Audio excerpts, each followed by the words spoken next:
காமனா men and women face பண்ற பெரிய சேலஞ்ச் என்ன அப்படின்னா, என்னுடைய ஹேரை வந்துட்டு நான் எப்படி மெயின்டைன் பண்ணணும் அப்படிங்கிறது தெரியறதே இல்ல. ஸோ அதுக்கான சொல்யூஷன் இந்த வீடியோல சொல்லியிருக்கேன். வீடியோவை முழுசா பாருங்க.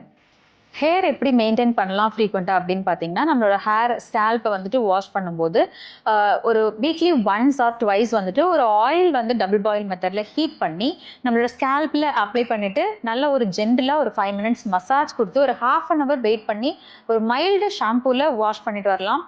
ஃப்ரீக்வெண்ட்டாக வந்துட்டு டெய்லி வாஷ் பண்ணுறது ரொம்ப நல்லது. சப்போஸ் உங்களால் டெய்லி வாஷ் பண்ண முடியலன்னா ஆல்டர்னேட்டிவ் பேஸஸ் வந்துட்டு நீங்கள் ஹேர் வாஷ் எடுத்துக்கலாம். நெக்ஸ்ட் பார்த்தீங்கன்னா, கோம்பிங் மெத்தட் பொறுத்தளவில் நிறைய பேர் பயப்படுற விஷயம், சீப்பு போட்டு நான் கோம் பண்ணும்போது என்னோட ஹேர் வந்து நிறைய ஃபால் ஆகுது அப்படிங்கிறது. இது ஒரு மித்துங்க. நீங்க வந்து பேடல் பிரஷஸ் மாதிரியான பிரஷஸ் யூஸ் பண்ணும்போது உங்களோட ஸ்கேல்ப்பை வந்து ஸ்டிமுலேட் பண்ணி கொடுக்கும். ஸ்கேல்ப்ல இருந்து நீங்க வந்து கோம் பண்றப்போ ஹேர் வந்து நல்லாவே ஸ்டிமுலேட் பண்ணும்போது ஹேர் க்ரோத் நல்லா இருக்கும். இந்த மாதிரியான ஹேர் மெயின்டெனன்ஸ் டிப்ஸ்க்கு நம்மளோட பேஜை ஃபாலோ பண்ணிக்கோங்க.